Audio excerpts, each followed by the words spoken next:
Welcome, everyone, to another edition of Everyone Hates Us, a podcast dedicated to the art of winning and the beautiful sport of baseball, and sometimes football. Sometimes football. I'm your host, Lee, joined by my gracious co hosts, Daniel Grievitz and Colin Murphy. We've got a great show for you today. We're going to get up to speed on Major League Baseball, free agency, hot stove market. We're going to tier rank the biggest contracts in MLB history. And we're going to do a check-in with Colin for a Hall of Fame update and some baseball history with Dan before, of course, rounding out with a little football and gratitude and rants. All right, so let's start with the big news item that we kind of missed over the course of the last week. Let's do it.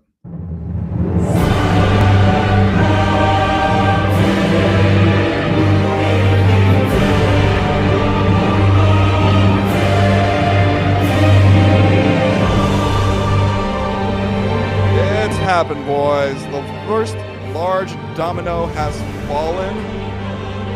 Major League Baseball right fielder Juan Soto signed a contract for $765 million in 15 years with the New York Mets. The contract has zero deferrals and is going to be paid out $51 million a year with an opt-in that could push this total contract value up to $805 million.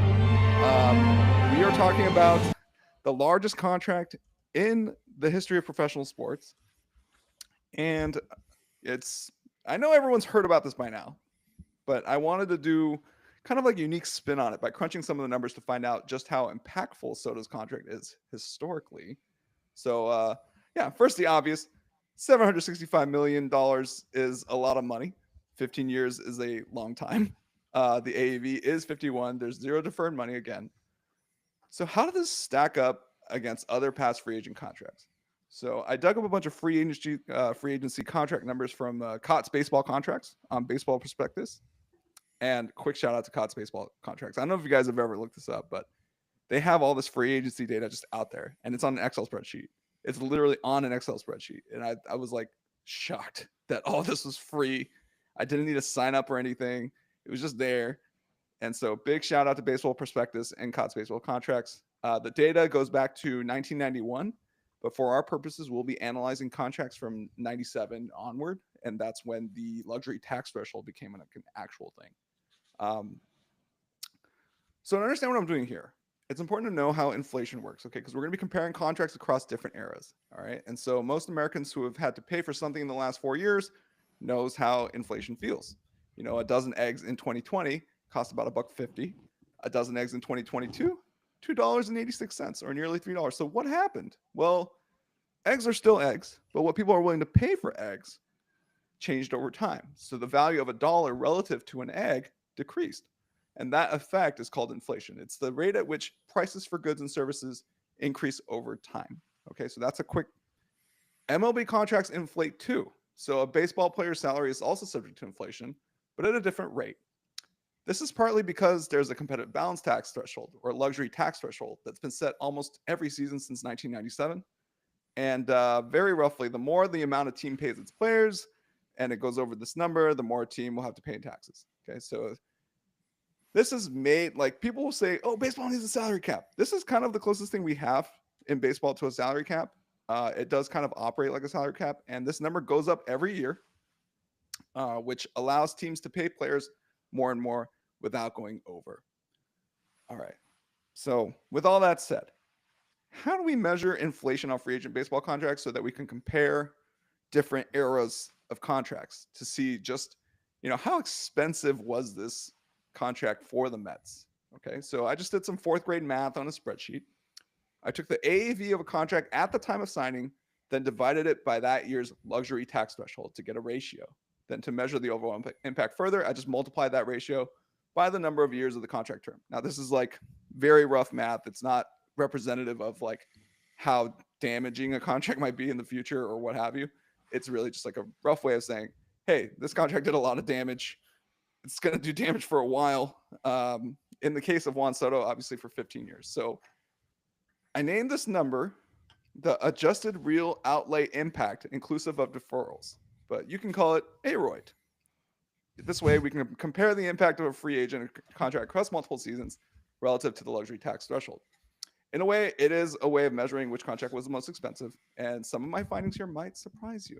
Okay, so let's take a look at a contract some of you might remember. All right, Edwin Diaz's $102 million contract with the Mets in 2023. That contract had an aroid of 43.7. This is good for 122nd since 1997. All right, so that's in the mid zone. Okay, on the low end, Gio Urshela's $1.5 million deal in 24 with the Tigers has an aroid of 0.64. So you might be surprised at the former number one in this metric, or not if you've been paying attention. He's the guy I made a backronym to name this metric after. It's Alex Rodriguez. His 2001 contract with the Texas Rangers has an aroid of 273, and his 2008 contract had an aroid of 177.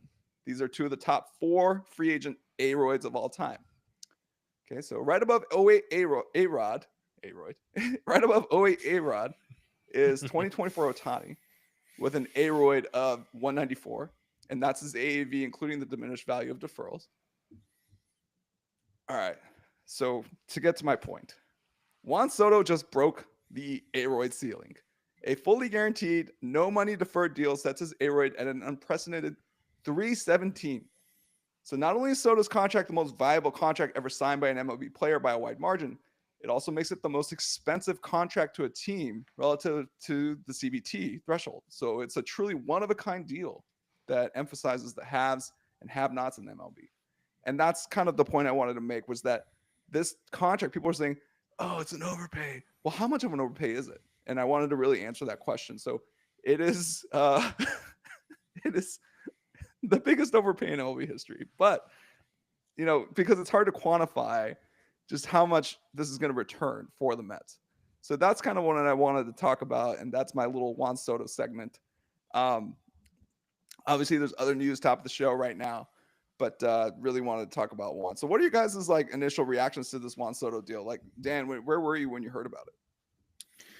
I think I was home. But yeah, I think I mean, it's a huge number, obviously, but it's not like, you know, like there was multiple teams bidding huge numbers. The reported Yankees offer the reported last Yankees offer was 760 over 16 years, which is very close to 765 over 15. Like like this was what the market decided Juan Soto was worth. And I like, it does seem high, especially for someone that will probably be a DH in a few years, and clog up your DH spot for the better, like I was going to say the better part of a decade, but might be for more than a decade. But at the same time, he is an incredible batter, and to the extent that if things break right, like I realize Citi Field is a notorious for depressing hitting numbers, but he is the sort of player that you can build a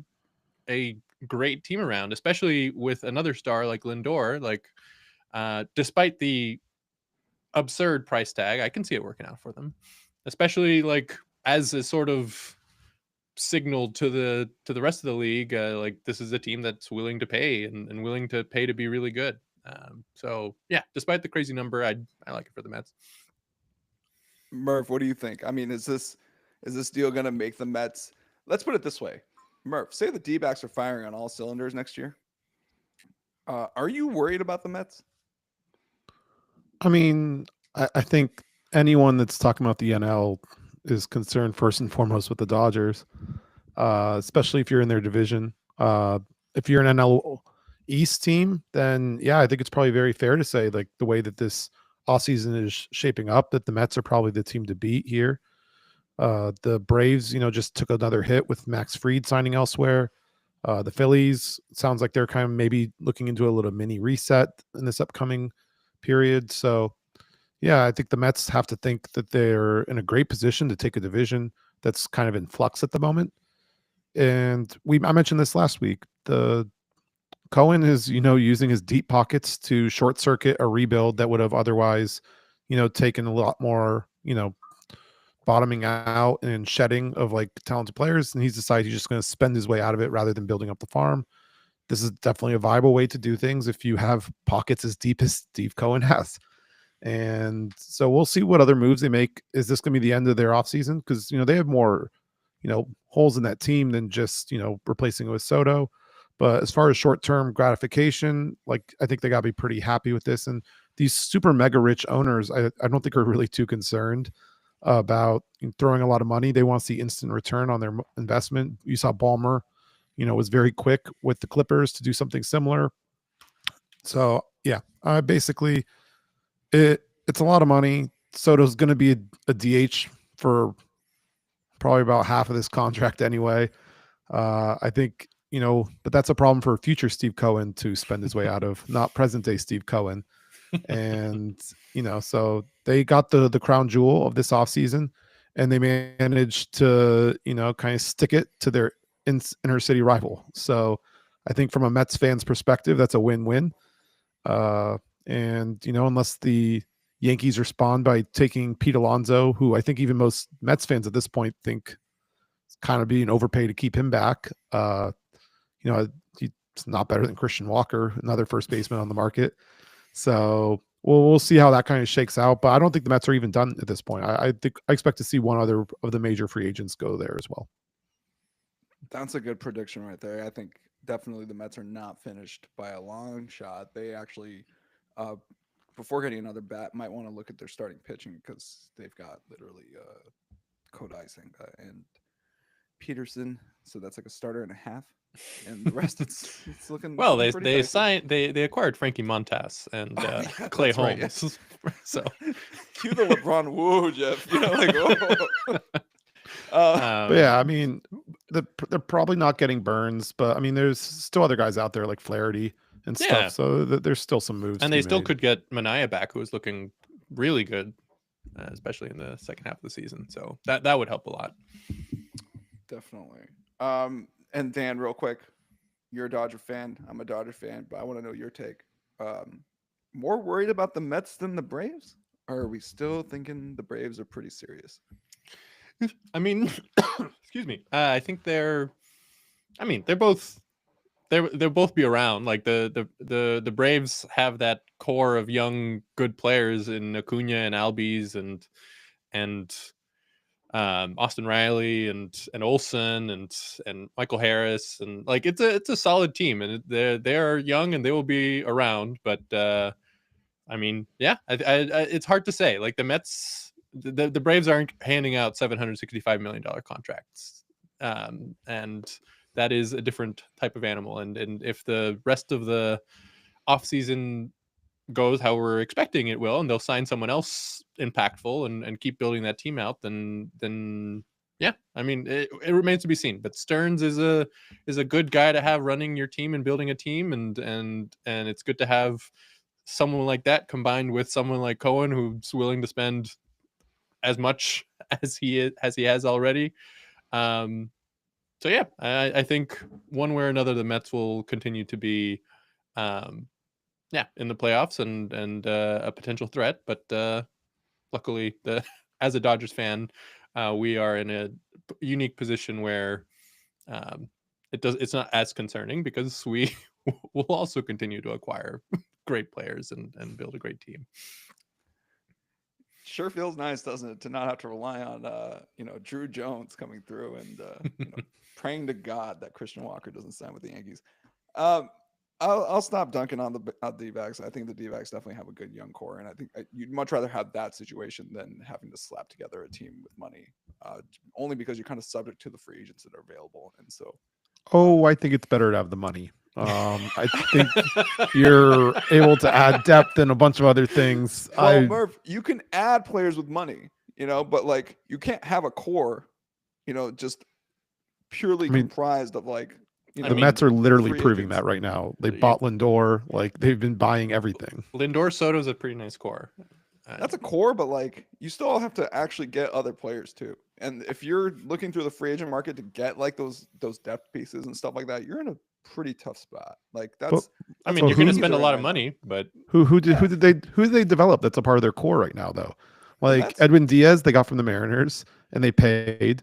All their pitching, they paid. None of those guys were homegrown. My point being, I don't believe. If you're going to beat a team like the Dodgers, you need to have a core of like you need depth. Like you need actual players. Like you can't just have, oh, it's Soto, Judge, Stanton, halftime Volpe, maybe Austin Wells versus like that Dodger lineup. You can't expect to win with a team like that. You need to have the depth to be like, hey, we're also 1 through 9. We're also like situationally well equipped. You bring out your lefty 3-out guy, we're ready for that too. Like you need to be ready for all types of different scenarios. And so I think you got to have the depth also to compete with a team like the Dodgers. And I think it's much harder to develop depth from the free agent market, even though you've got literally all the money in the world to do that. It's still hard to build depth, as the Yankees have proven. Like it's literally, I mean, they've got a great pitching staff that gets criminally underrated. Like Cole, everybody sees Cole, but they don't see like Luis Heel. They don't see that Rodon is like perfectly capable. They don't know that, Max Fried is actually joining a pretty strong starting pitching rotation. Yeah. But their bats are just leave a lot to be desired. They're fielding, so, I think you'd rather be in the situation where you have a strong core that you've built up with a lot of depth pieces, kind of like the Dodgers have in Muncy, Will Smith, guys that we've built up, not necessarily like developed from drafting, but we have players who were cast offs from other teams essentially, like Max Muncy, and then just like develop them into, oh, this is like you're still good, like we'll just turn you into like a 30 home run guy, and who walks a lot. You're like, and I'm done except shorter, that's kind of the Dodgers MO. So I think it's better to have the Murph, my point being, I'd rather be in your situation and then maybe like an owner comes in and says, hey, we're going to start buying players to slap on top of this. That's been more of the Dodgers style to be competitive with the Dodgers, as opposed to like what the Padres are doing, which is basically like, dude, like that worked, but like not really. They miss the playoffs every other year. Yes, you guys' lineup depth is crazy, but I do think Ohtani, Freeman, Mookie being at the top of the lineup is absolutely absurd, and a much bigger reason why the Dodgers are feared than the fact that like your 7 through 9 is like slightly better than other people's 7 through 9. It's not slightly better. And you just a lot better. That's what I was just saying, though. Money like fixes a lot of things. If we were rolling out our core and we brought in 3 league MVPs to be the top of our lineup, we'd look pretty good too. So that's where the money comes from. But you would only need one. Like, say if you guys added like Manny Machado to the team, right? Like, which you guys did. Then you let him walk, and then you brought in another guy, and then another guy, and then another guy, and another guy. Was a jerk. Nobody wanted him. Okay, like the Padres wanted him, but like nobody really wanted him. I think if you added a Manny Machado type or Bryce Harper type of player to your team, instant contender. I think you're really underselling how much money can just allow you to short circuit like rebuilds and how much of an asset it can be. Just in the sense of also just pushing everyone down a little bit. Other teams would have Muncy, they'd be forcing to put him like batting him second. I mean, I'm based off how they treat Schwarber, I'm pretty sure the Phillies would have him lead off. And you guys get to camp him over in like the 6 hole. So Muncy is very dangerous in the 6. If he's batting, 2 or 3, not nearly as scary for your whole team. And I think, a big part of your guys' depth is the fact that like your mid guys are all at the bottom because you guys have bought out for the top. And, you have 3 great MVP level players that are, leading the top of that lineup, and that's from the money. And so I think you're really, really underselling the money aspect of this whole thing. Just so we're clear, we also traded for Mookie. Okay. Like that's not, we didn't just free agent sign him. Okay. We traded Jeter Downs. Okay. We took on David Price's ungodly contract. We'll get to that. So again, you used your money. Like, how do you not realize what you're saying right now? That's Mookie's kind of homegrown, like brought him in and just shine him up a little nice, and then look at him go. Look at little Mookie go. No, I'm with you. I totally get that, and I think that's the optionality. That's the other thing that you bring in is like, hey, we can take on your bad contracts, but you have to send us like a Mookie Betts, and we did it before Mookie too with like Alex Wood, Matt Latos, like a lot of like weird. Like, why do we take that on? It's like, oh yeah, no, we also got a bunch of other stuff in return. I mean, that's right off the bat with the new ownership group when we did the trade to get Gonzalez, and we picked up the Beckett and Carl Crawford contracts. Like that was like the statement of intent by this ownership group. That Back was in 2013? Yeah, maybe overstated our intent a little bit with the Crawford contract. That was an absolute albatross. No, but I mean that was a smart move because like it allowed you guys to build up your farm while like not using assets to get good players. You just use your money as an asset. Again, showing that money is like very, very important. And there's a reason why the Yankees haven't had a losing record in like 40 years at this point. They may not have had like great contenders all those times, but the Yankees have. When's the last time the Yankees had a losing record? Is it the 70s? It's the well last before I was time born. everybody thought, wow, the Yankees are going to win the World Series this year? Like, it's been legit like 20 years, dude. Like, there's no way. Like, No, but they haven't had a losing record. Like but like I'm just saying if you're going to spend that much, you better be like the prohibitive favorite to like at least make some serious noise in the playoffs. There have been some years where we're like, Yankees might miss the playoffs. Oh my God. Like, how are they keeping this team afloat? Like, you have those moments with the Yankees, like, oh, look at this decaying old albatross of a team just falling apart. Like, I mean, yes, but around stars that they're paying a whole bunch of money, which are keeping the team in the playoffs. Like they're like the team, what like the team had serious flaws this year, but it also had Aaron Judge and Juan Soto and Garrett Cole. But other years, like they like even years where they had like. I don't know. I'm struggling to remember specific Yankee years, but they always have their A-Rods, they have their Jeters, they have their Giambis, they have like guys that are solid guys that or Mark Teixeira, like late career Mark Teixeira. Like these are guys that they acquired with their considerable resources and probably held on to too long or like had to hold on to too long because they gave them a huge contract. But there's a reason that the Yankees are always sort of hanging around. I don't disagree with any of that.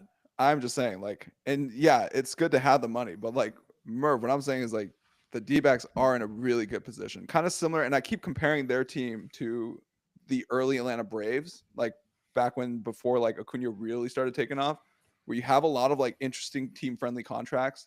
They had Ozzy, Ozzy Albies is still under contract.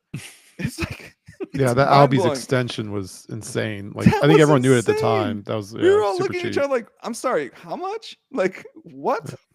So like you have a lot of team-friendly deals, you have a lot of young talent, a lot of young depth, and I think that's a better recipe for like sustainable success than, oh my God, we struck out on Ohtani, we need to trade for Giancarlo Stanton and pray to God he doesn't opt in. Like then he opts in and you're just like, who is this $30 million hold on our books every year who is injured and like cannot run from second to home on a single? Like that's kind of the situation they end up in. And so like, and because I think the payrolls are getting like kind of pared down, it is baseball right now is very haves and have nots. And I think of the have nots, you'd rather have the players and the team favorable contracts because you'd rather be the Braves, right? Like that's why I keep trying to compare like the Braves and the Mets. Like, would you rather be the Braves or the Mets? And I would rather be the Mets going forward and know that my owner is going to be spending $220 million every single year on payroll than have to roll out in taxes last year. Like I know, taxes. But I do give me that for consistent success over having to keep a young core healthy and be affordable because the Braves are gonna have to start letting some of those pieces go potentially when people start coming up for money and stuff. Like money solves a lot of problems like in baseball. Yeah, especially at the deadline when you can choose to buy or sell and basically leverage your war chest in that direction as well. So, yeah, I would say the only reason that it's even close with the Braves going forward is because they got all those super team friendly contracts like that. Exactly. Yeah. That is, and so they've got those guys locked down for less money for an extended period of time. But the Mets, can keep throwing money around and keep like patching holes and like you were giving the example of Stanton for the Yankees. Like, yeah, that ended up being a pretty bad deal for them, but like it doesn't hurt them as much as it would hurt another team like the Braves, like paying that much money for a guy that only contributes some of the time and is providing production less than what you would like from a contract like that for a lot of the time. But it doesn't matter because they can have him hang around and then 1 year like they will be in the playoff hunt, something in the playoffs or in the hunt most years, and one of those years, Giancarlo Stanton's going to be healthy like this year, and he's going to hit a whole bunch of home runs. And that's the sort of benefit that you can have when you have the resources that the Yankees have. You can have a guy like Stan sitting there not doing much for a long period of time, but then it does, because baseball is funny like that. I also think like a big thing on that same thing is that like when you have stuff like that, you can afford for the guy also to have down years and you're still competitive, because you're able to build out a deeper team. And so like if they put in like an above average year, that's fine. Everyone else, if they're paying out that much money, they need an MVP year every single year. Otherwise, like the roster just is not built to be able to sustain him having a slight down year. And so it just gives you so many more options to viability. I think like running out $220 million. It gives you more options for viability, but I disagree with the notion that like it's going to make you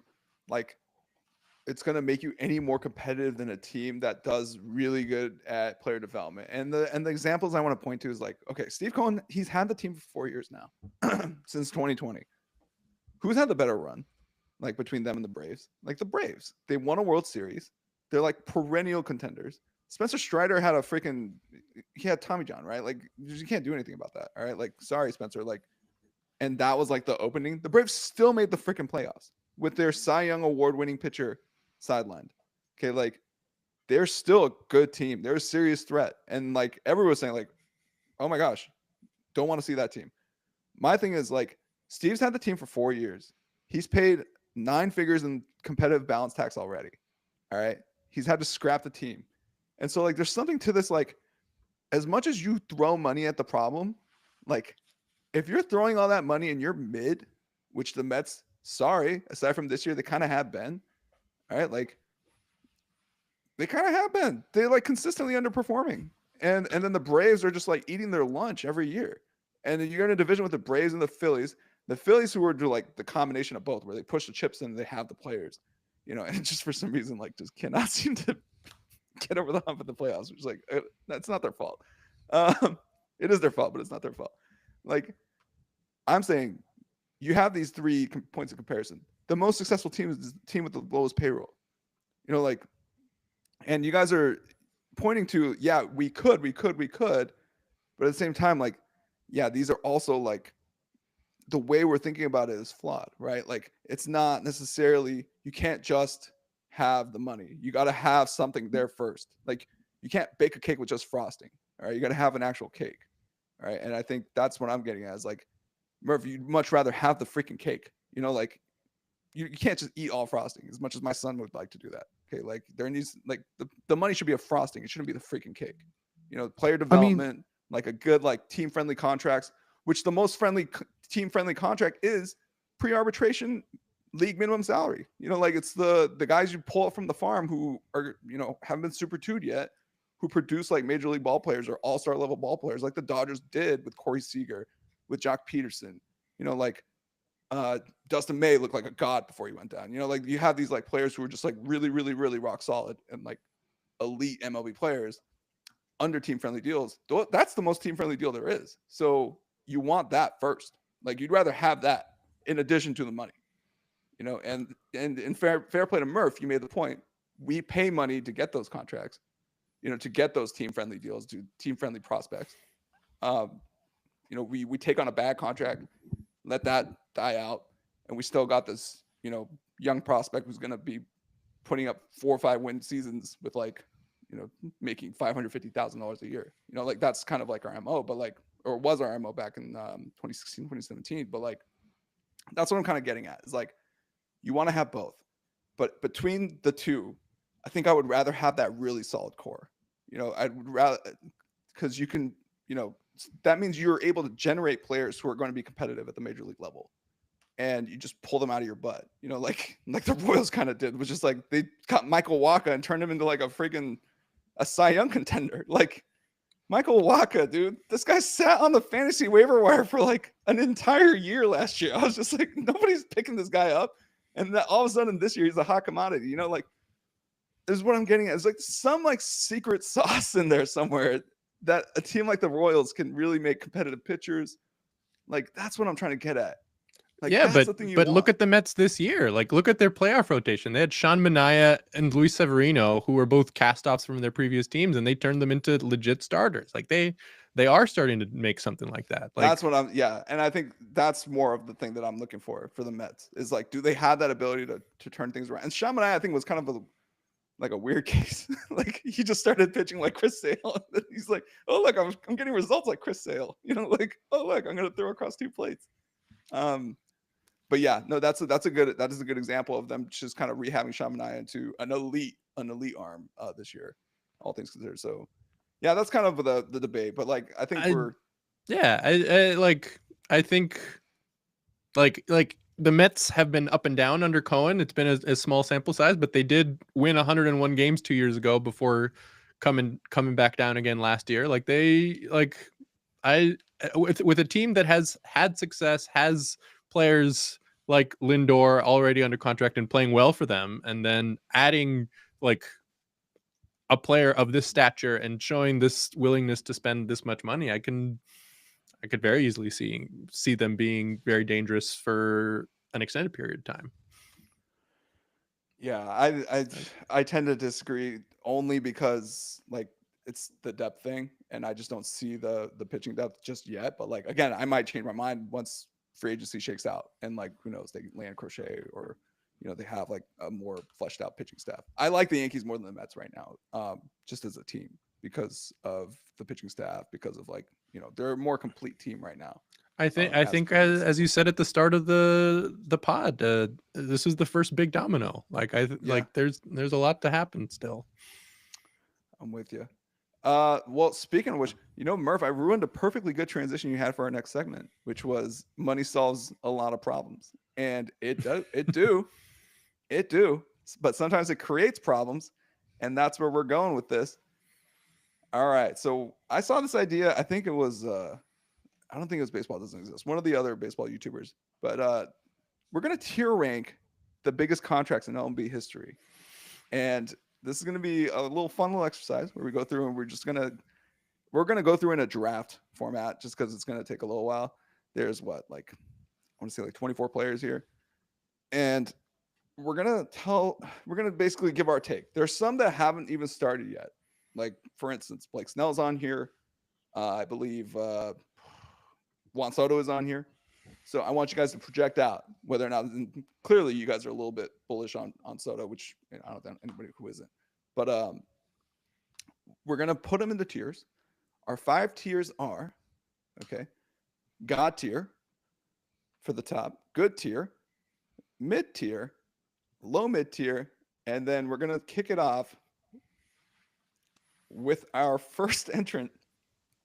The bottom tier is named after a good man, I'm sure, but a subpar baseball player these past few years. Anthony Rendon is in his own tier. If anyone is this bad, you can put him here. I'm not going to argue with you guys, but we're going to go ahead and start it off. Dan, why don't you go ahead and tell us where Mookie Betts and his contract, and I should go over the details real quick. Mookie Betts, it's 12 years, $365 million. Since then, he's had, in this period, 4 years of this contract have elapsed, 23.8 Baseball Reference WAR, and 1 World Series ring. I'm not counting the 2020 year when he was in the Dodger farm system, being developed, and but where does he go? With his 2 World Series rings with the Dodgers, there's got to be God tier, especially with the Soto contract now as a comp. Like, that's like it's such good market value even just 4 years later. It is, it's 30 million a year is pretty great. That's one great effect of the Soto contract, is he makes Shohei look cheap. Like, he makes Shohei look affordable. Like, man. Speaking of enemies of the Dodgers, real quick, Carlos Correa. Murph, where do you put Carlos Correa's contract? Then let me go over the quick details. Sorry. Yeah. Where are we? Correa. All right. So, signed in 2023. 2 years have elapsed. 5.1 reference WAR. It's $200 million over 6 years. And in that time, he has no notes. I just put no notes. Sorry, Correa. No notes. Yeah, I think I'd put him low mid. He's kind of giving you serviceable production. But obviously, when you're on a contract like that, you need more than that. If you're the Twins, you need more than that. And he hasn't been giving them. It's not even like really all-star level like play. So I think he has to solidly be in low mid for me. But he's actually productive, like, and still a good starting player. So he's nowhere near the bottom here. Yeah. All right. So for my next one, I'll take him. David, the price is wrong. Holy mackerel. 2016, this man signed a contract for $217 million over 7 years. It's kind of similar to it's like 1 million off and a year off of the Max Fried deal. But at the time, it was a mega contract in 2016. David Price, of course, I'm going to put in the. I gotta do it. Anytime your contract is so bad that literally getting rid of it is part of the deal and trading away Mookie Betts, I feel like you kind of have to be in the Rendon tier. But like, I'm gonna put him actually ahead of Rendon because I think it's unfair to Pricey. He had moments during that contract, just not enough. So 217 million. Sorry. Next up, Dan. This is Jacob deGrom's deal with, I believe, the Texas Rangers. Yeah. Yeah. So Jacob deGrom, Texas Rangers, 23 to 27. So it's a 5-year deal at 185 million. Where do you put him? He's had 1.3 reference WAR, and obviously, he's been hurt for a lot. Yeah, he's a curious case because he's made 9 starts in 2 years, which is not what you want for a contract that big, but they have been electric starts. He continues to be that guy whenever he does play. But yeah, I would put him low mid just because of the lack of production, but he is still this kind of guy who could come back and absolutely dominate, and I could very easily go up. But yeah, for now, it's mostly promise. But there is 3 years left on that deal. Who knows? I think it's more likely he ends up in the Rendon tier. Yeah, I mean, moving up. either way, obviously. Yeah. Woo. Ever since he started throwing harder, he has been getting hurt with a lot of consistency. But yeah, who knows? Rendon tier for Jacob deGrom is just I mean, you said it. Nine starts in 2 years is not a great thing. It's not what you want. It's not what you want. Yeah. No. But they won the World Series despite that. Like they have spent a lot of money too, and they are in a position where it doesn't matter as much, and they can sort of play him slow, and who knows? It could happen. I like it when Jacob deGrom's healthy and pitching well, so I'm rooting for him. Who doesn't? Except for Mets hitters. Rafael Devers. All right, Murph. It's 2023. It was for 10 years, $313.5 million. In that time, 2 years have elapsed. He's had 7.2 reference WAR. Where do we put our boy Devers? So I don't think his contract's going to age very well, and the fact that like these first 2 years have been like, these are supposed to be the prime years you're supposed to get. I really wanted to put him low mid just because I feel like if you ask the Red Sox fans like this or the Mookie deal, I think they would be absolutely livid that their ownership gave up Mookie and paid Devers instead. But I think being more fair, he's mid tier. He's still been the absolute king of that lineup. He's held it down for them pretty well, and so yeah, I think it'd be a little disrespectful to go lower, even if the opportunity cost. I think the fan base is probably a lot more bitter about it than they should be. Oh, I'm really liking where this is going because I'm seeing the order, and I swear I didn't do this order on purpose because it's going to get good. All right, well, we've arrived at Trevor Bauer, and Trevor Bauer's deal, for those of you didn't have him with where's the Dodgers cap? I couldn't find a photo of him in a Dodger cap. Not joking. On Baseball Reference, there's like a slide out where you can see like all the different photos of him they have, and it's Reds, it's Indians or Guardians, sorry, and then whatever the hell this is. 2021, Trevor Bow wow yippee yo hit yo bay. 102 million over 3 years, and that was a weird option on there. 3.1 WAR. I went to his last start actually in Major League Baseball, and it was against the Giants. He was nails. Uh, I'm so glad this guy's gone. Like, oh my god. But I'm so mad because it legit probably set the Dodgers back a year. That contract was like we still had to pay out a good chunk of it, and it was very upsetting. I can't. He was productive when he played, but he didn't play that much. I'll put him upper Rendon tier, but like, man, only because of what he did, where he screwed us over for that 1 year, where we had to keep the contract on our books, and we're trying to get below the or into the first tier tax line. So I know we don't cuss on the show, but F you, Trevor Bauer. Like, oh my gosh. Like, if I ever see you in person, oh, I swear to God, dude. I think you got that one right. Anytime it's a Yeah, I think contract okay. where no one even wants to talk about the guy, Yeah. I think you're in a pretty special tier. Yeah. I mean, if you look at Instagram commenters, they all want him back. So it's just like, Well, oh, he got us- jabbed. I'm just like, dude, oh my God, I can't believe this guy. Like,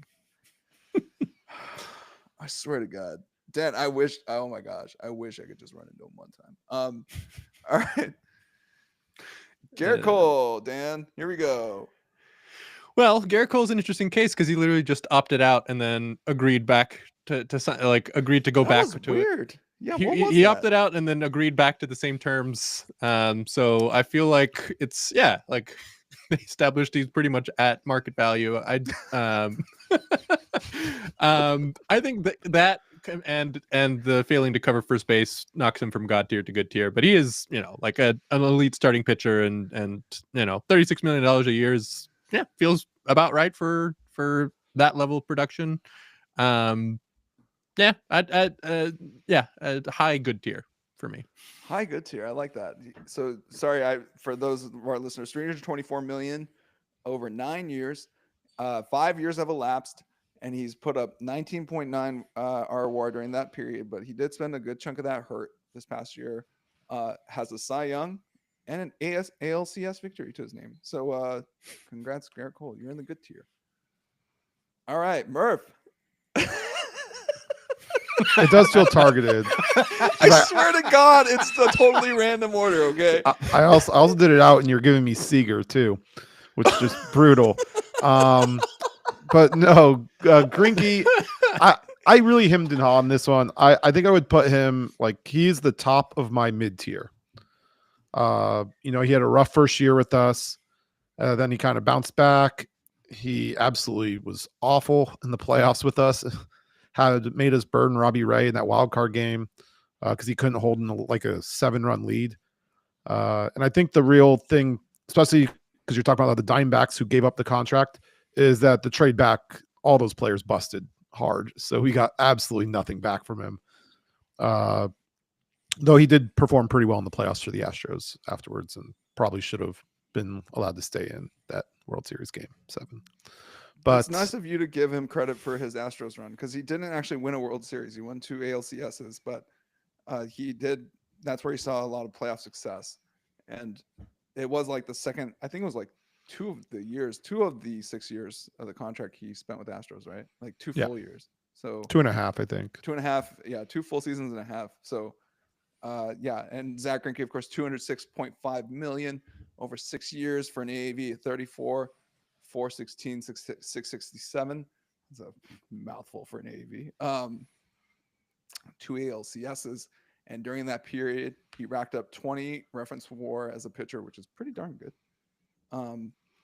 So we have him in the mid tier, the top of the mid tier for Murph. And his teammates loved him, like whatever. All reports out were great. But yeah, I mean, I think it's tough for me to go higher than that.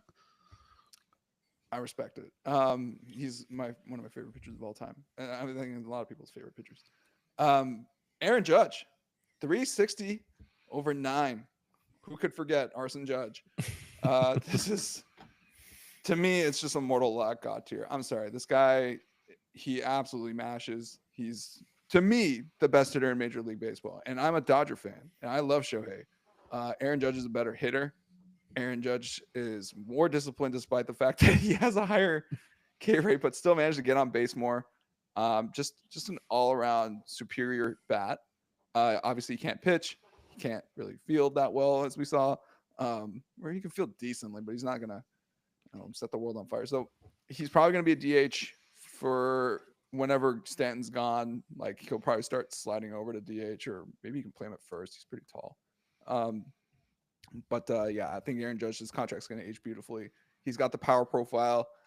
Even if he gets older, like the power doesn't really leave you when you're 6'7", 280 pounds, and you look like Rob Gronkowski. So this is a pretty easy God tier pick for me. Dan, I swear I didn't. It's turning out very serendipitously for all of us here. Clayton Kershaw, and let me tell you which contract this is. It's the big one. Yeah. Let me pull him up. All right. In 2014, he signed a 7-year deal for $215 million. During that term, he had 34.2 reference WAR, and he also had a Cy Young Award, an MVP award, and a World Series ring in 2020. Dan, where you put him? Got to be God tier. This is pretty cut and dry for me. These are like it was signed right in the smack dab, like the middle of his prime, and he continued the prime for a few years after. The last couple of years of the contract, he had fewer starts due to injury, but the quality was there. I think his ERA over the course of that contract was 2.26.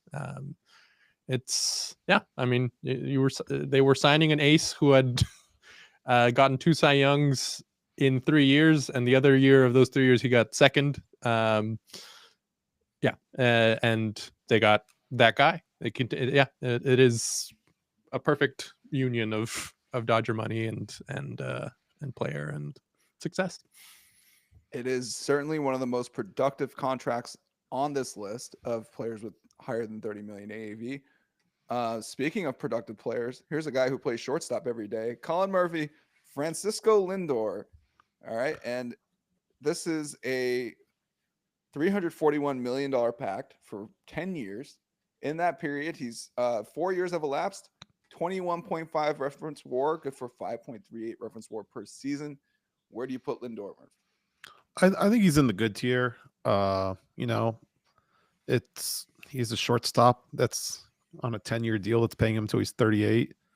He has no major accolades, but he's pretty much played about as well as you can expect outside of that. So I think he's definitely a good tier guy. Yeah, like you're happy with the deal. You're bumping into good tier with Garrett Cole. Do you have him ahead or behind Cole? Man. So that's tough. I think I'd probably take Cole because he has the Cy. All right. And done. I've got Well, Manny that's such Machado. a petty reason to do it. Yeah. I swear I didn't make these for myself. Manny Machado, 2023, 11 years, $350 million. 2 years have elapsed on this deal, at which point he has accrued 6 reference WAR, good for 3 WAR per season. Manny Machado, this is going to age like milk. Manny Machado should be mashing right now. He is not mashing. He is like, like he's had stretches.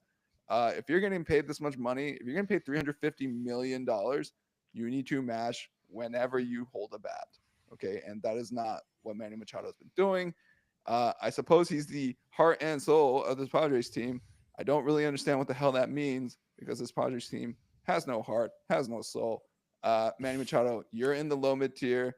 I'm going to put you ahead of Carlos Correa, but this is going to age like milk. And especially like the best defensive plays we've seen from him are probably going to be further and further in the rear view now as we start to get out into the wrong side of 30 here. Sorry, Manny. Speaking of wrong side of 30. I don't think you're that sorry. I'm really not. Dan, Nolan Arenado. And I got St. Louis. You know what's really funny is some of these photos, if you look on Baseball Reference, you can see their Rockies photo. Like for Nolan, you can see his Rockies photo and you can see his St. Louis photo. His Rockies photo, he's cheesing so hard. He's smiling so wide. You would have thought this kid won the lottery. St. Louis is just dogging the camera. We should kind of tell you how it's been going for him. Dan, where you got Nolan Arenado? Let me pull up the stats real quick. Sorry, guys. Yeah, for the contract. Yeah, so we're at $260 million. 8 years and 5 years have elapsed. In that time, he's had 25.3, which is not that bad. Not that bad. Yeah, no, he's yeah. I mean, he's been he's been a 120 OPS plus guy over the course of the contract so far with plus defense and. But at the same time, it is like I think the best years of the contract are behind him. But I think he's accrued enough value in that first half of the contract to make it a good contract. I would put it in the good tier. But if he falls off hard, he could fall to the mid tier. But he was that level of good for the first couple of years. I like that. No recency bias here. Dan knows this man has produced. All right, Murph. I mean, this one's just easy. Like, obviously, he's God tier. Like, just from a business point of view, you make a lot of the money back anyway because you have one of the top economies backing him nationwide. But yeah, I mean, he won the MVP in the World Series his first year of the contract. I think you're going to be hard pressed to find any Dodger fan who thinks, oh no, like whatever, that was anything but like one of the most slam dunk great contracts handed out. So yeah, I don't think we need to discuss that one too much more. That one's pretty cut and dry. Well, I've got his former teammate Mike Trout, $426 million. I believe it was for 12 years. Woof. 6 years have elapsed, in which period he has accrued 21.7 reference WAR for an average of 3.62 reference WAR per year. That is a weird number to hear about Mike Trout. He does not strike me as a 3.6 WAR per year type of player, but he has been hurt for a lot of this deal. Unfortunately, he signed it in 2019. So that's like our Mike Trout. This is a tough discussion. Are his best years behind him forever? Like, is this it? We're never going to see him break 6-7 WAR ever again. Like, I think it's probably safe to say. I think it's kind of. It's feeling a lot like Junior's career, where he was, the injury just caught up with him, and he was still solid, like, but never the same. How many like 32, 33-year-olds like all of a sudden get healthy for the rest of their career? That's a good point. Yeah, it hurts me because we all love him. Yeah. Like, there's no reason to dislike this guy. He's one of the best players in the sport, and he ran with it, for a while there. I'm sorry, Mike. I got to put you here. Only because literally his best years were behind him when he signed the deal, and we're only getting the crappy parts, and it's a big deal. 426 over 12. It's rough. All right, Dan. Oh man, you can't make this up. It's one of your favorite guys. I love Max Scherzer. Got to be God tier. Got to be right next to Kershaw up there. They're very like twin deals. The Kershaw's was like 210, I think. No, Max was 210. Yeah, they were like right at the same number basically, and also had just insanely consistently great production for the course of that whole deal. I think I pulled it up here. It was a 155 ERA plus over the course of the deal. His Nationals years were just dominant. He won a couple sides. He had 3 other top 3 finishes while he was in this contract. He was just consistently great, and good job. All right, Merv, I swear to God, I'm sorry. Yeah, I mean, Corey Seager, 325. I believe it was over 10. Was yeah, 25 over 10? That sounds right. Yeah, and in that time, he has accrued, drum roll please, 15.7 reference WAR, 3 years for 5.23 reference WAR per year. Where you got him? I think he's solidly in the good tier. I mean, you're going to be hard pressed to find a Rangers fan who doesn't have very, very fond memories of him saving them in Game 1, the World Series. He won the World Series. He's the World Series MVP. So I think he's pretty solidly in the good tier for that reason alone. I'm not necessarily totally sure how he's going to age out, but even then, a power hitting shortstop, you can move him over somewhere else, and you should be fine. So yeah, Seager be good tier, I think, for me. Why not God tier, Murph? Because he really, like, look at the guys who are on that God tier. They all have MVPs, Cy Youngs, and like were absolute like dominant like players. Like Seager's a very good player. He is not that tier. And he's, finished second in MVP. Like he's right there. He did, but I mean, if you're talking about like, Aaron Judge, Scherzer, Otani, Kershaw, like these are like first ballot Hall of Fame guys in their primes. Like Corey Seager is not that. Uh, so yeah, to me, it's good tier. I think it's tough on some of these. Like if you ask a Rangers fan, the World Series is everything, and so the rest of it's kind of irrelevant. You couldn't have paid him enough, but I think if we're being realistic, it probably falls a little bit more towards like his production level is going to be more towards Arenado Lindor than it is going to be, Shohei Otani, prime Max Scherzer. Ooh. All right. Well, we're hitting the home stretch here. Corey Seager, always God tier in my heart. He's a god tier for me too, but apparently not for Murph, who has been on the business end of his bat for I don't know since his rookie year. I get it. It's a very nice bat. All right, Blake Snell. Oh God, we're getting on the predictions part. Oh, this is tough. Oh, I did not want to do this one. Okay, so here's Blake Snell's like profile. Is that well, it's 182. You guys know this. Blah blah blah. We know how much it is. Hasn't started yet. Whew. Okay, I got him. I'm just gonna be real. I got him top of the mid tier. I think he's I don't know if we're gonna get that walk rate under control, and so as a result, if we have to pull him early, it's hard for him to accrue the numbers to get Cy Youngs.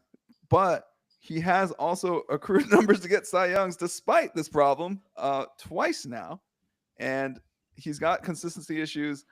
Hopefully, he doesn't bite us in the butt when we need him the most. But I definitely get that feeling that Blake Snell is going to be, kind of a known quantity.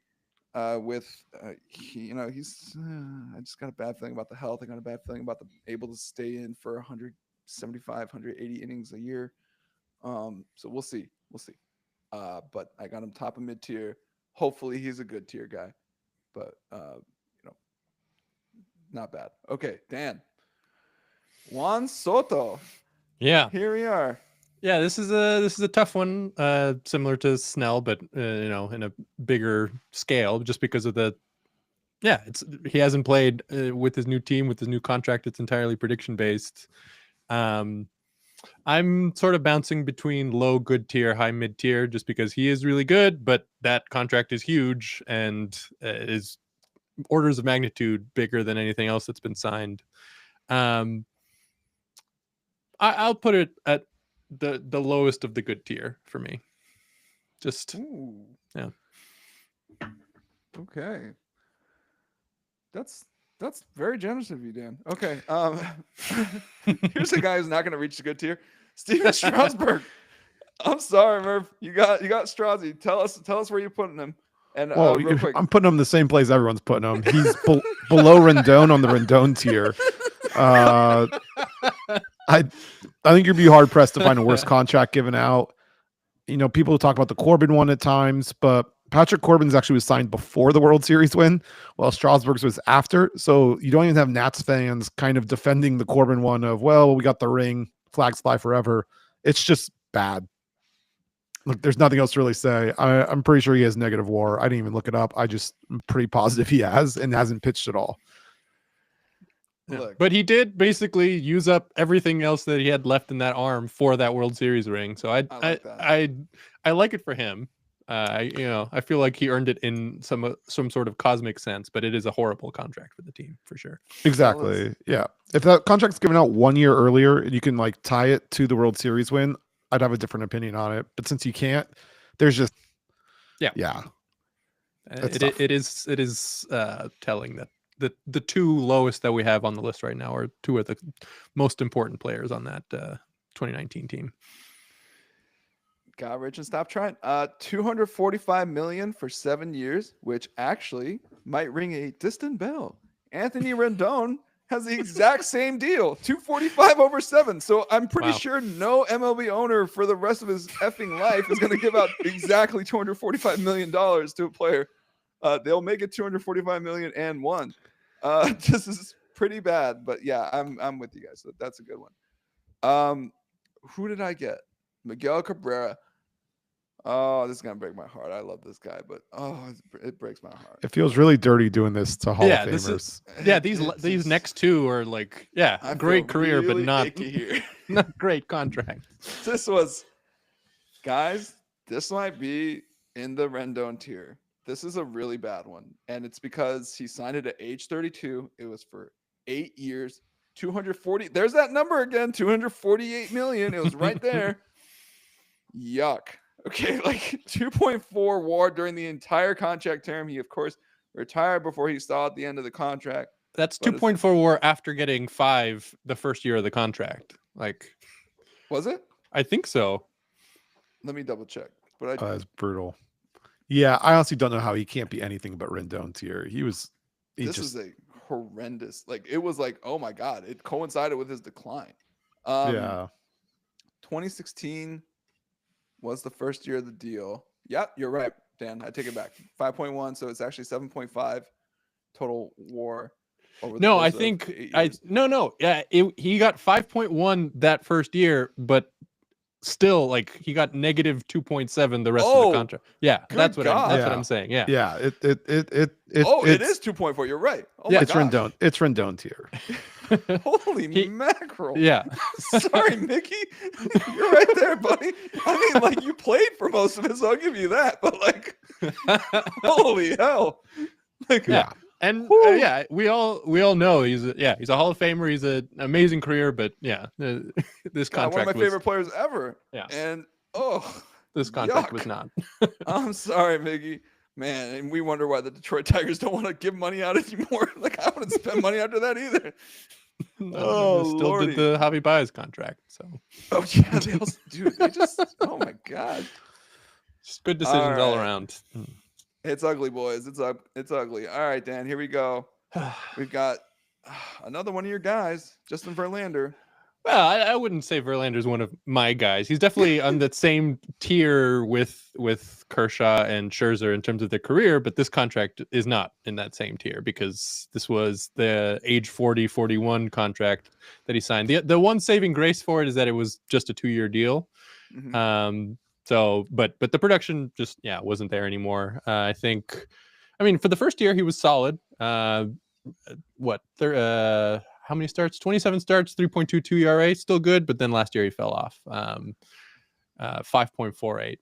But yeah, since it was a short deal and you got one good year out of it, I'd put it mid tier. But Ooh, Yeah. spicy. Okay. yeah, well, maybe not. Let lower mid tier would I be mean, probably yeah, better. 43 million, and then don't Yeah, worry, that is a lot of Steve- money Uncle for Steve paid some taxes 3.5. on that 43 too. Yeah. I appreciate it because now we got some nice symmetry here. Yeah, We're there getting we go. really good symmetry here. But Murph, you're gonna have to make a call here. Zach Wheeler, Philadelphia I'm Phillies. not breaking symmetry. I'm sticking him right in the middle. Oh my God. You're just doing this to do it. You know, it is crazy how that worked out, guys. Like That I is- actually yeah. like this. But yeah, I mean, I think Reverse Yeah, bell curve. yeah. So we're gonna do a quick recap. In the God tier, we got Mookie, Aaron Judge, Steven Strauss, or sorry, Max Scherzer. Woof. Wow, brain fart. Max Scherzer, Clayton Kershaw, Shohei Ohtani. Not a coincidence. 3 Dodgers in the God tier. Technically Good 4. tier. We've got Garrett Cole, Corey Seager, Francisco Lindor, Nolan Arenado, and Juan Soto's new deal. Mid tier, we've got Blake Snell's new deal with the Dodgers, Zach Greinke, Rafael Devers, Zach Wheeler. Low mid tier, we got Mike Trout, we got Manny Machado, Justin Verlander, Carlos Correa, Jacob deGrom, and in the Rendon tier, the worst tier, we've got Trevor Bauer, David Price, Anthony Rendon, Miguel Cabrera, and Steven Strasburg. That should sum it up. I I think we should post this or something. Like this is pretty good. Like Yeah. pretty solid list, boys. I have no arguments against this. You know, this looks really good. Thank you as always, Dan and Colin, for working with me here. Colin, I'm so sorry we had to open slightly still fresh wounds to go over a Corey Seager's contract. But yeah, we're gonna take a quick break and then we'll be right back with a Hall of Fame update from Murph and baseball history with Dan. All right. Hey, good stuff, guys. Yeah, hell Very yeah. good stuff. Yeah, this is So, pretty much exactly how mine like broke out. this So. is This is beautiful. Like, I don't think anyone's gonna be able to argue with us on this. And we got 3 Dodgers in the God tier. I mean, like, and it wasn't even like we were sneaking them in there. They were already there. Yeah, my most questionable choice was Soto, but that's entirely speculative. So It's speculative, yeah. Yeah. Yeah, Same no with one me can for really. Blake. Yeah, I didn't feel good about putting Blake in mid tier as a Dodger fan, but like, yeah, Dude, I feel like Soto and Blake could flip, and it would be fine still. Yeah. Like either way. It's just tough when you're just guessing like Yeah. how people are going to be doing. Like at least the other ones, you like even doing Devers, for instance, like you at least have like the couple years so you can kind of Right. look and be like, well, you know, Yeah. this is where he's starting. We can kind of guess where he's going to end up. But yeah, I do like that top tier. All the all the Dodgers. Those yeah, guys. 3 of them were still on our team. All right, we're back. Hey guys, thanks for sticking with us here. We got some cool stuff coming. All right, we're gonna start with a Hall of Fame update from Murph. Murph, what's going on with the Baseball Writers Association Hall of Fame voting? yeah. So only 4% of the votes are in, but you know that doesn't mean we can't start trying to extrapolate from that giant sample size and seeing what we can kind of come up with. I think there are 5 takeaways I'm kind of taking from this, even though we're only 4% in. I think number one is I think I'm pretty much willing to just project Billy Wagner getting inducted into the Hall of Fame this year. He was 5 votes short last year. 2 people that didn't vote for him last year have already flipped and voted for him this year. So he only needs to convince 3 more when the other 96% of voters come out, especially considering it's his last year of eligibility. I find it hard to believe that he's not going to be able to overcome that and make this at least a 2-person class, because we do expect Ichiro to make it and make it very easily. He is still unanimous, not a surprise there. We're trying to see if he becomes the first position player to be unanimous. My third takeaway here, though, is actually a little bit of a surprise maybe. For some, CC Sabathia looks like he might actually make it first ballot and make this a 3-person class. Wow. He's been on all but 1 ballot so far. And, another thing to point out is that we're under the normal percentage of 10-person ballots. So these aren't the people who are just clout chasing, like the ones that throw, I vote for everyone, full Oprah strategy with how they vote for Hall of Famers. People have been a little bit more judicious. Our rate of ballots with 3 or fewer people on it is 5x what it was last year overall. Now, part of that could be because of the class and other things, but I think it does speak to the fact that Sabathia is getting a lot of support on very limited ballots. So I kind of like his odds of getting in first ballot because of that. Next, I think we're seeing continuation of Carlos Beltran's momentum. He's already flipped 2 voters. He was over 55% last year. I think he's going to get in. I think it's an eventuality. He's not going to get in this time around, though. But I think as we get further and further away from the Astros scandal, it does seem like people are warming up to his candidacy. Well, what did Carlos Beltran have to do with the Astros scandal?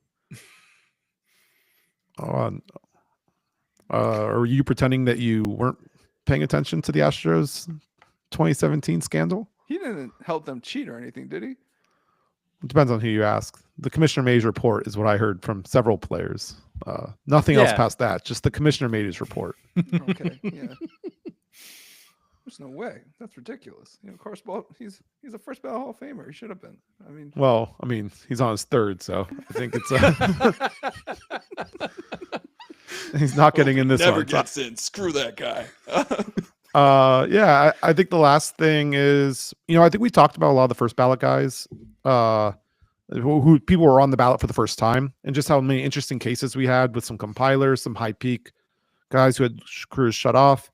Well, none of them are getting any support. Felix is the only first ballot guy besides Ichiro and CC to get a vote, and he only has 1.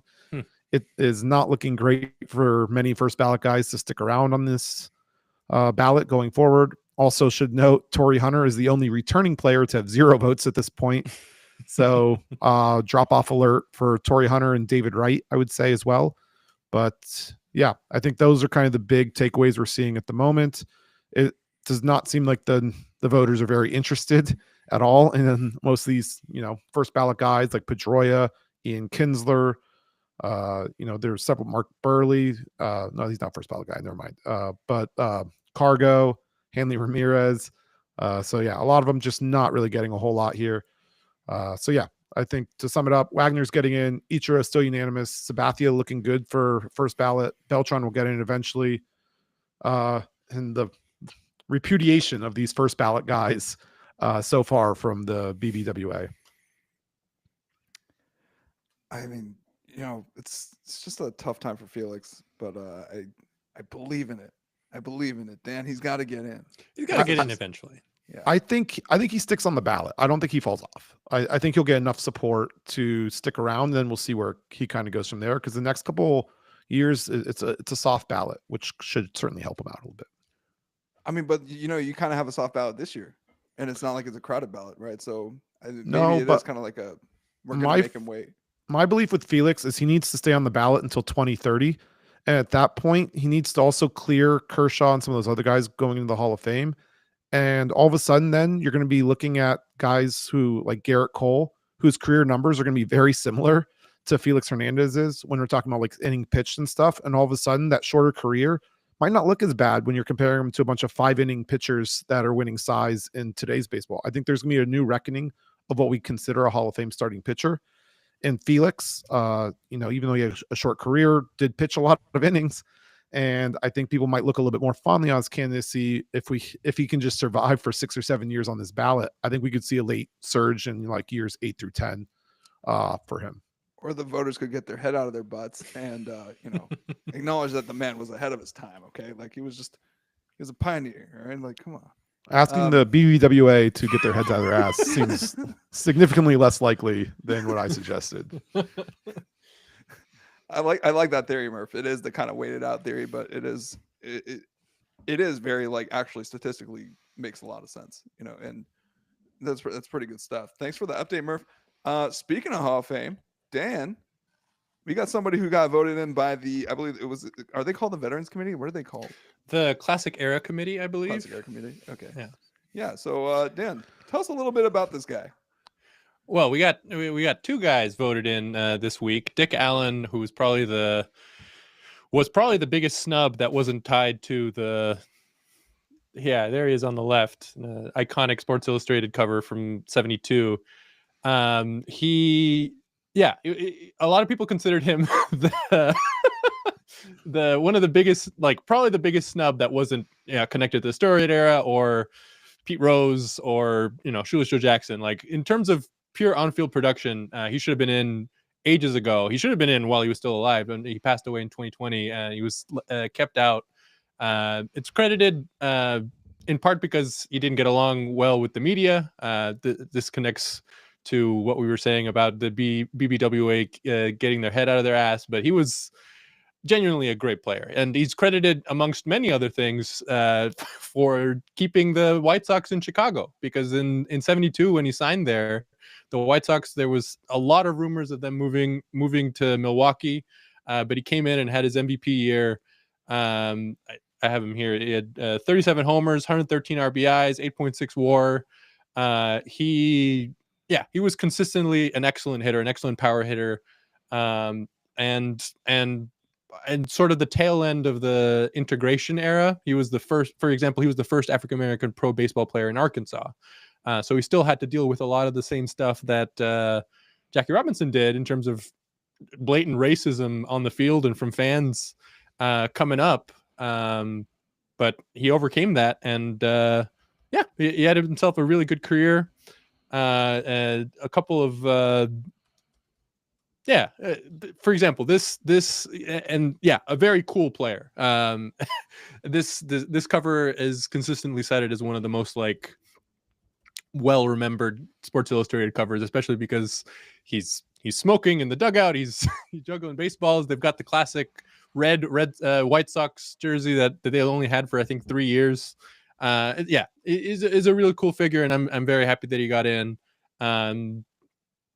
It just sucks that he wasn't able to get in while he was still alive. He was on the Classic Era Committee ballot the last 2 times they went around. He missed it by 1 vote both times. Absolutely heartbreaking. And his family, Dick Allen Jr. was who they interviewed when it was announced, and he was like on the verge of tears. He was so happy.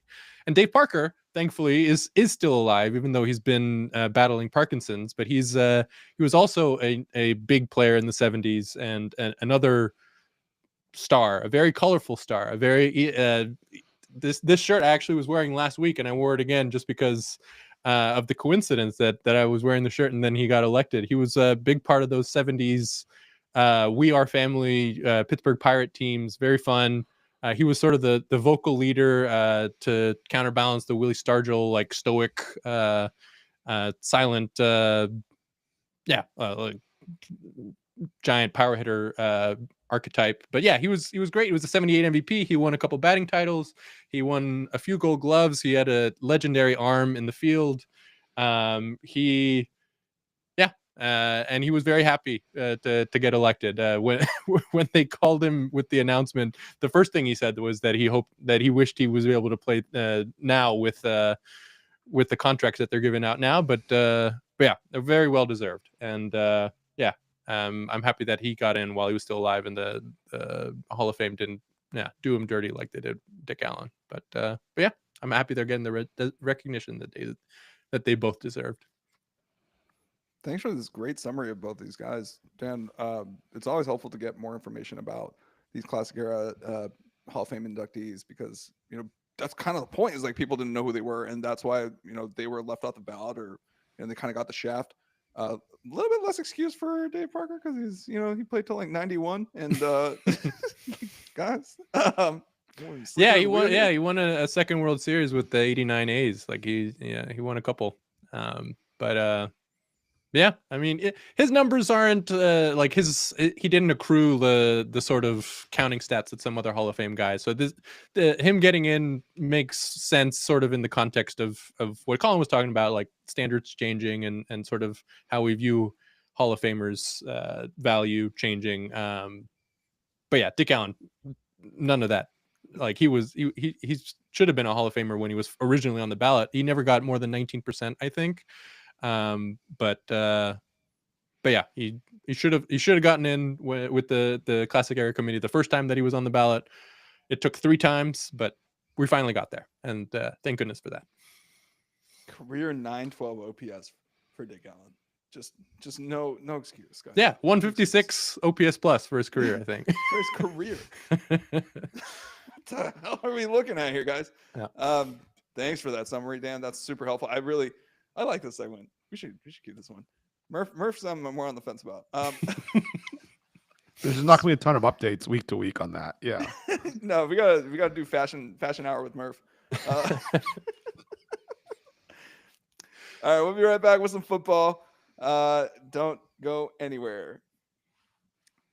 All right, this is good stuff, guys. Good stuff. I really think we can definitely. Let's see.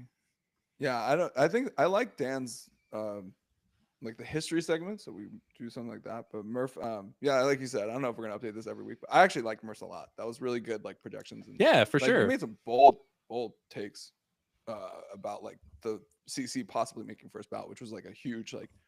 You're gonna let CC in, but not Felix Hernandez? Like that just makes me so angry. Like I'm like trembling. Like, but that's a good one.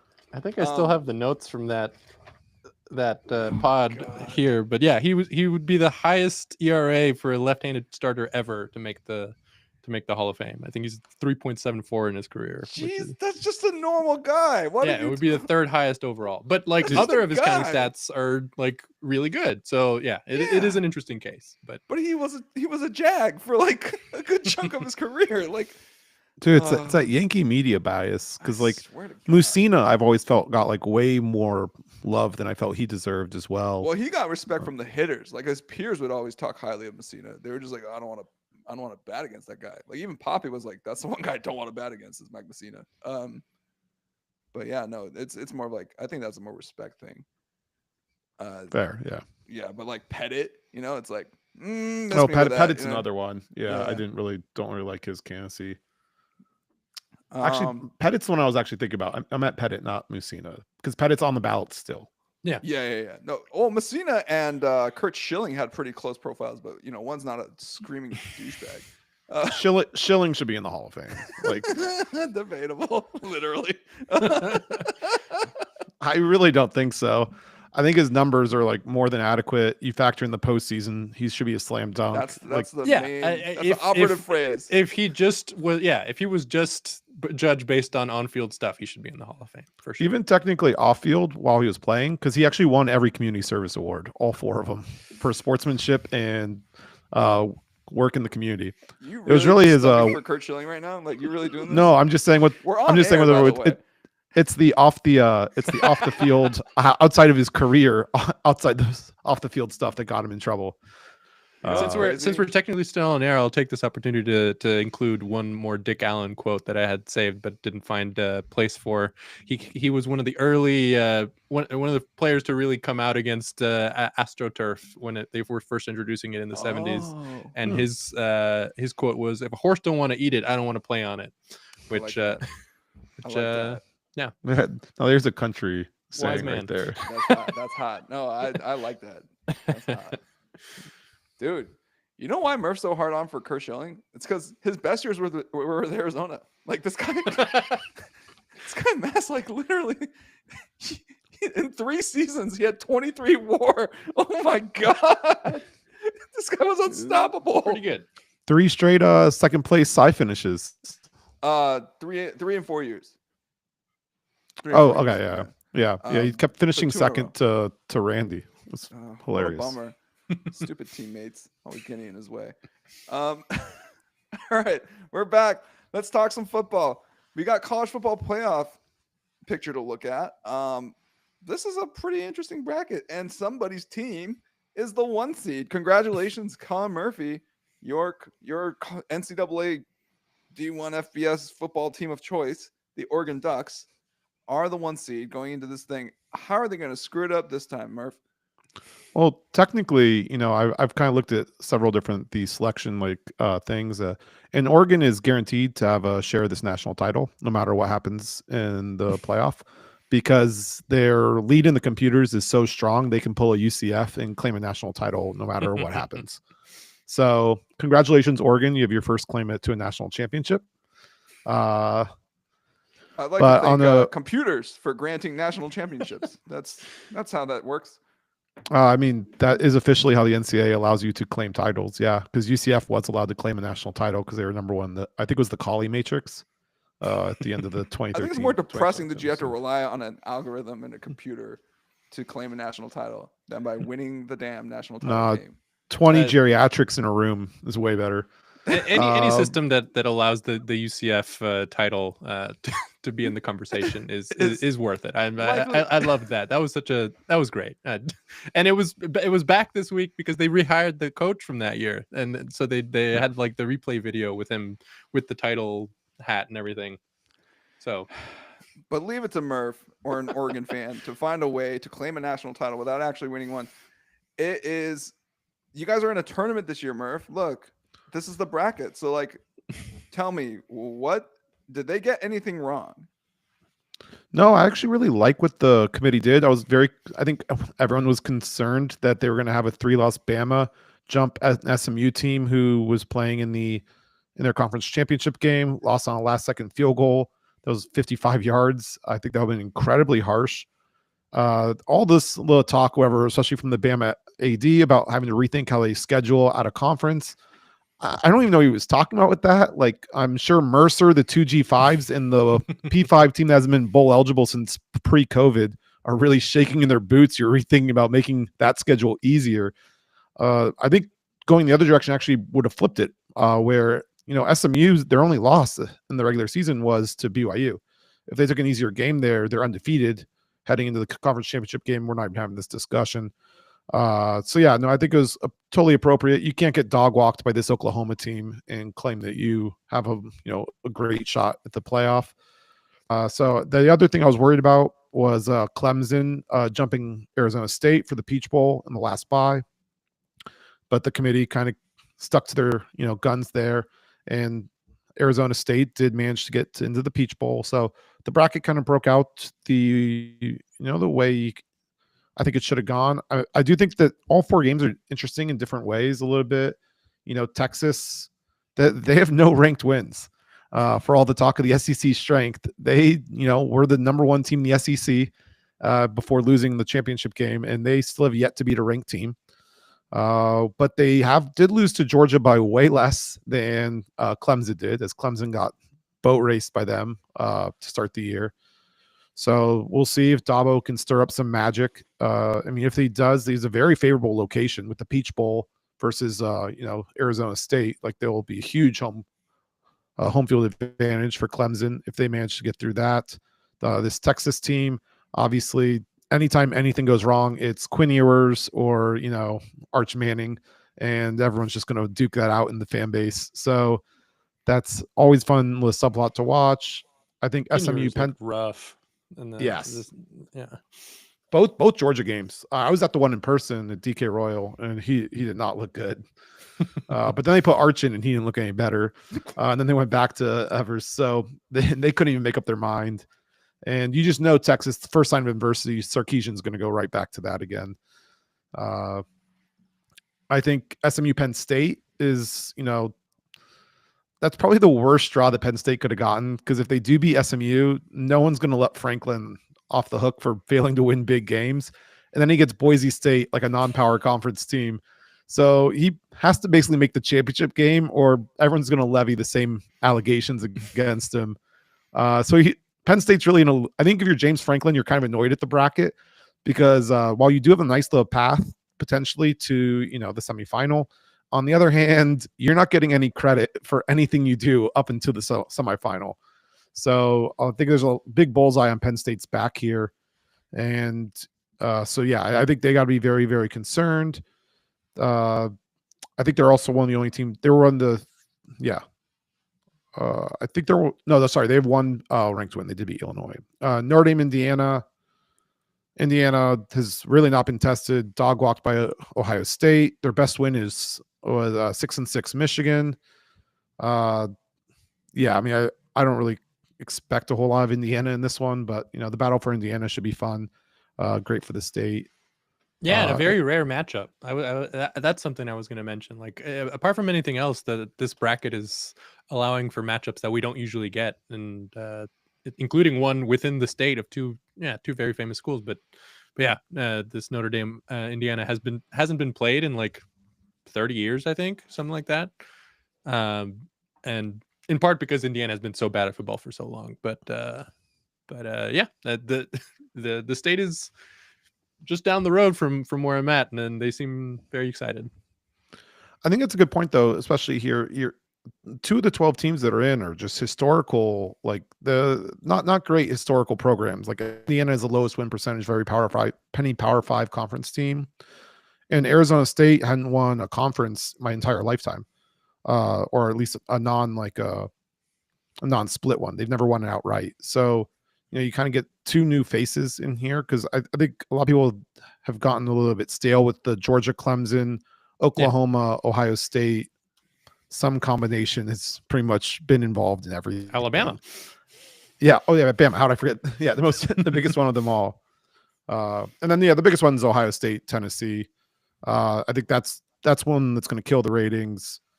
One thing I think is interesting about this, though, is, Ohio State, is Michigan just a bogey team? Is that something cause for concern for them going forward? Another thing to point out is, though Tennessee did beat Bama, the computers really, really did not like Tennessee. Collie Matrix, Anderson, and Hester, several of them actually had Bama in and Tennessee out, with a couple of them putting Tennessee as low as 17th, not even on the bubble. Oh, wow. Just nowhere near the playoff for a 2-loss SEC team. So, I mean, I guess, are the computers taking over, or, do humans still have a spot in this world? I guess Ohio State, Tennessee will really settle that for us. That was a great full circle moment that Murph created there. To Dan's point earlier, I really like this. Like, we get to see powerhouses from different conferences. I think that was the most compelling part of the CFP, was that you get to see matchups between powerhouses of different conferences match up against each other. Not so much in the way of powerhouses this season on some parts of this bracket, but you've got a Clemson, Texas, which is like intriguing. Tennessee, Ohio State, love to see it. And then you get to and then it just keeps happening, which is great. You know, you Yeah. got, you know, more Ohio State versus or Ohio State or Tennessee versus Oregon, Arizona State versus Clemson or Texas is going to squash them. So it's going to be like it's an interesting, like, this new format really shakes things up, and we get to see, because like to you guys' point earlier, the scheduling is generally like designed to keep these things from happening. Like, you don't want this, like, you don't want to see how strong another conference is relative to like a barometer, like a Ohio State going up against like another SEC team or something. Like, nobody wants that, like we all want it, but like those teams don't want it, so it's cool to finally get some of that action. I do like that they set up the only rematch on here until the championship is Ohio State Oregon, but that'd be in the Rose Bowl, which is kind of a classic, pack big matchup, which is kind of cool. That is pretty cool. Although talking to some of the bar owners out here in Pasadena, they want Tennessee. They felt very disrespected and snubbed by Ohio State fans the last couple of times they've been selected to the Rose Bowl. They want fresh blood. They want Tennessee.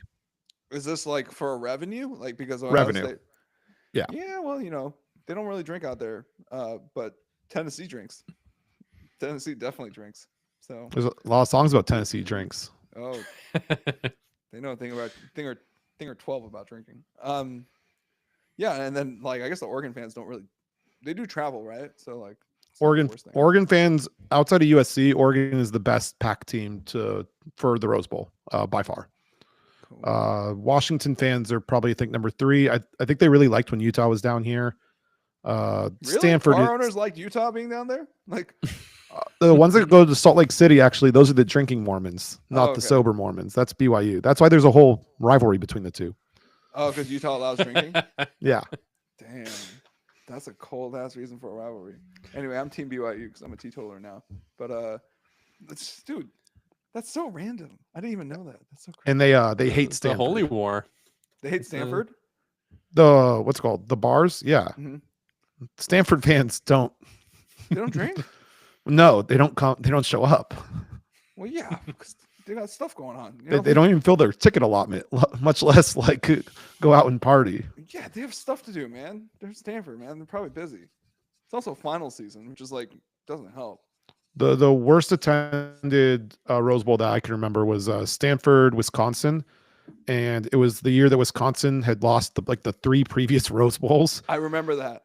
No, I was in Pasadena for that, I think.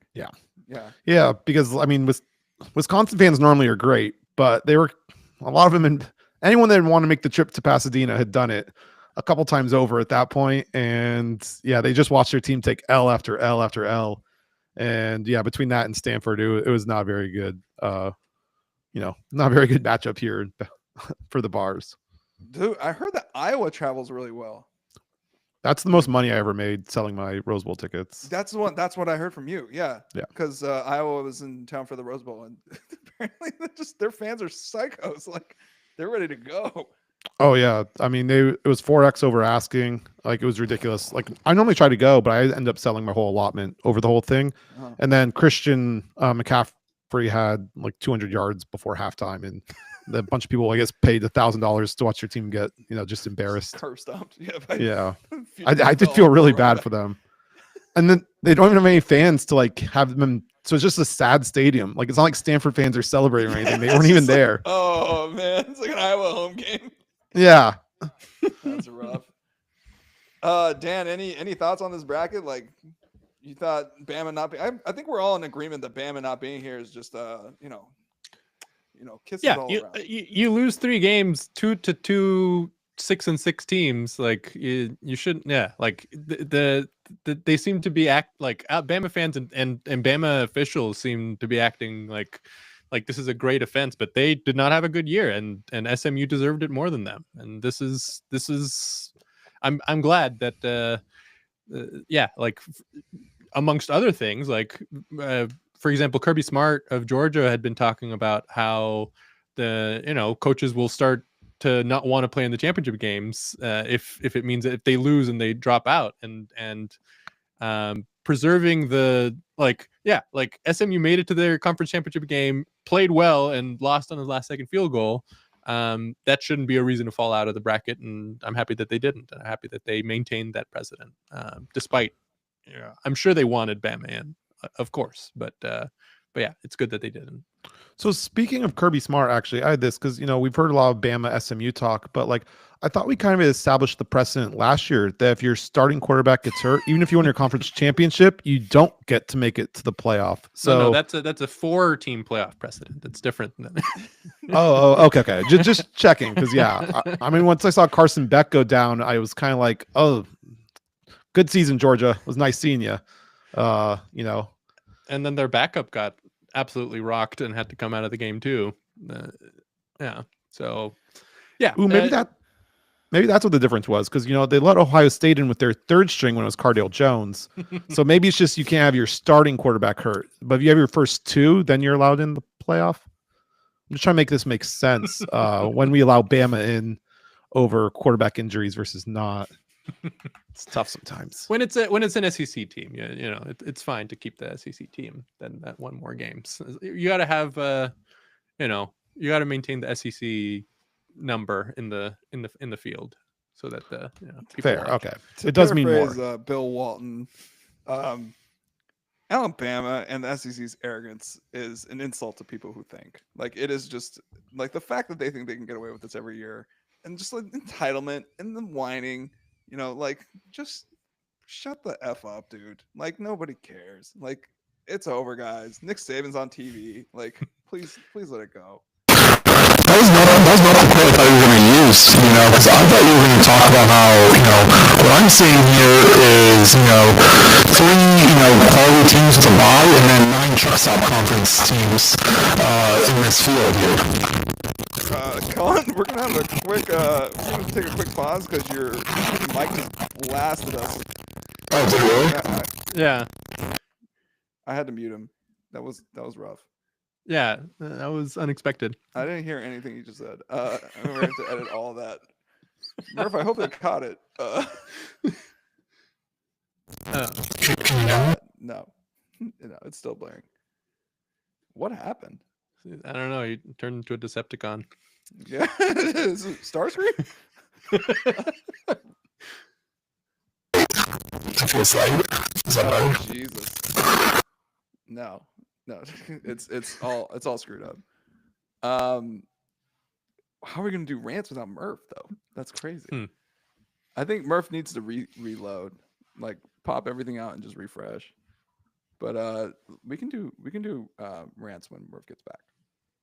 Yeah, I was gonna say that I'm happy that Boise State gets a title shot. I was always rooting for them back in the day when they were going undefeated almost every year, but because it was a two team championship game, and it was you never got to see them really play for it, and it's nice to see Boise State get a shot.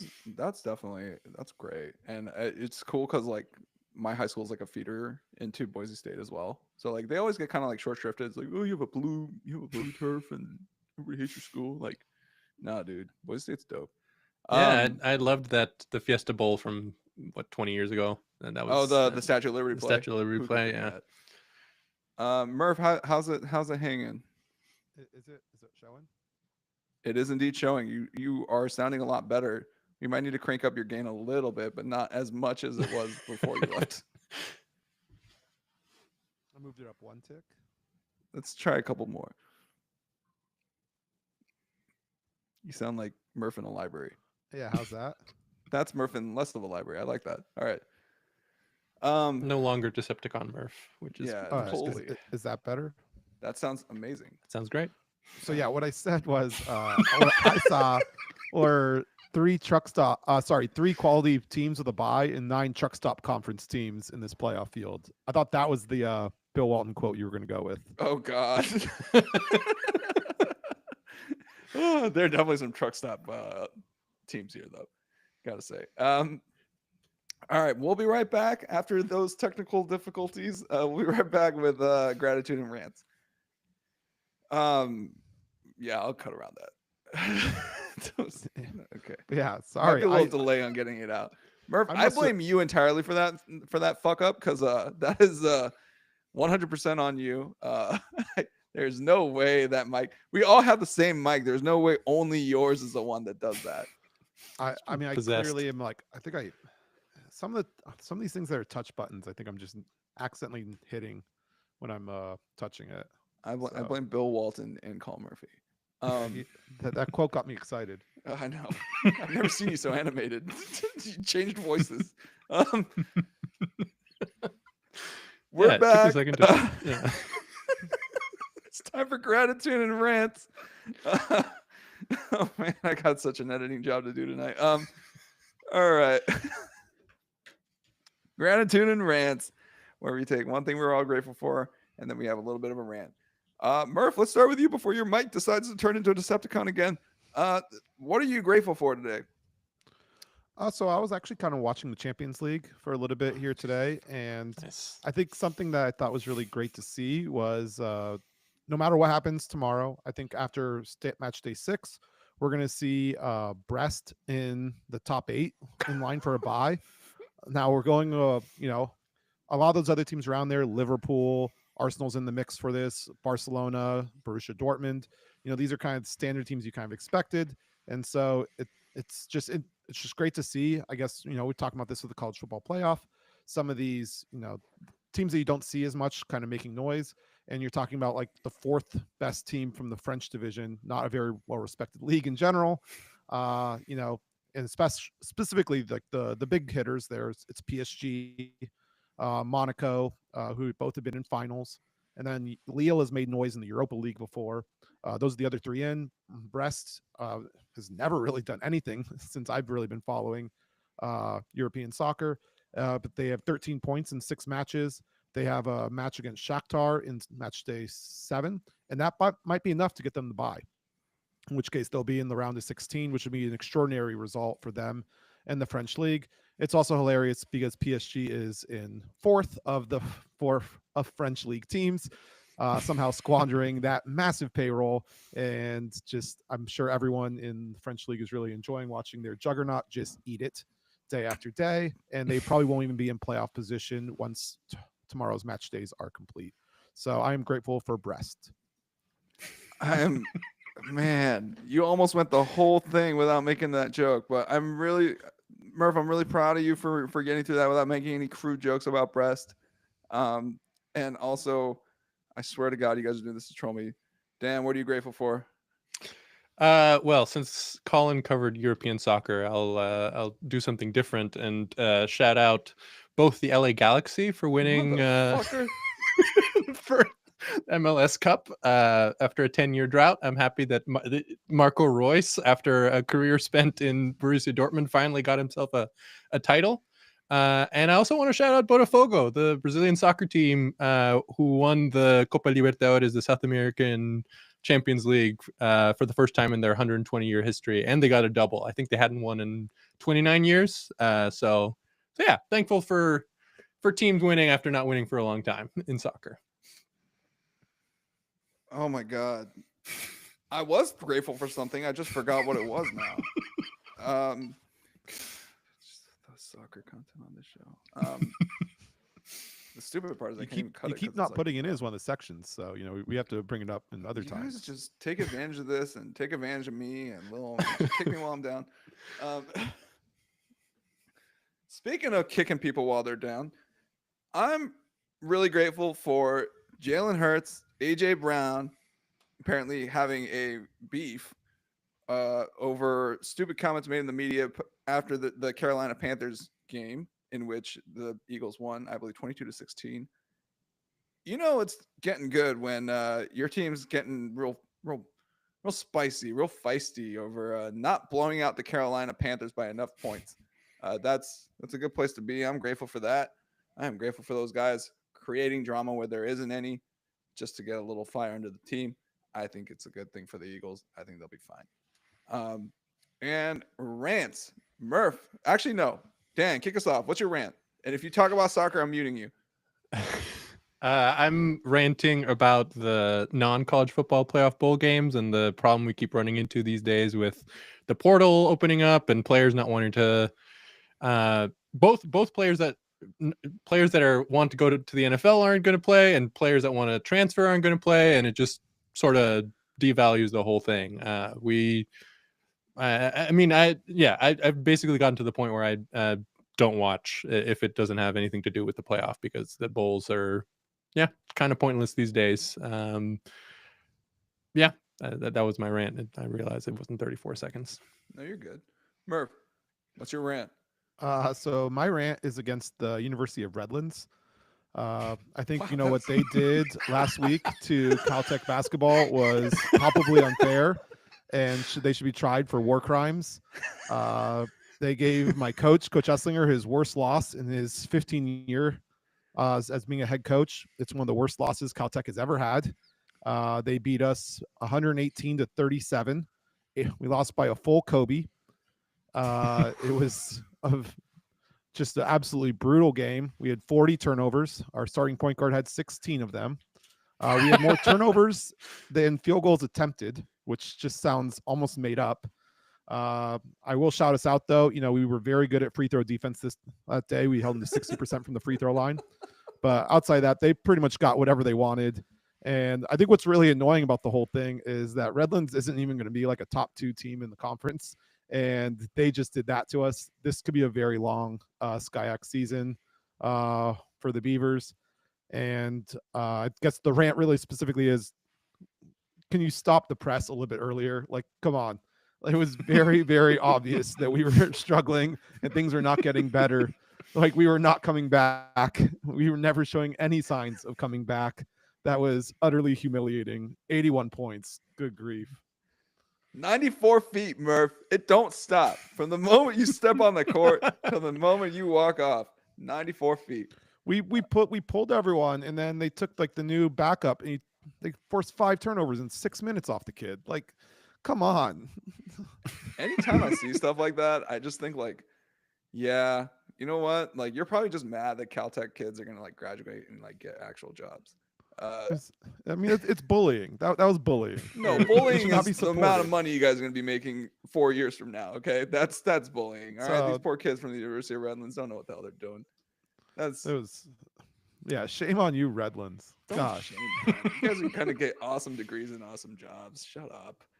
All right, my rant is actually directed to the city of Cincinnati, Anderson Township, Ohio.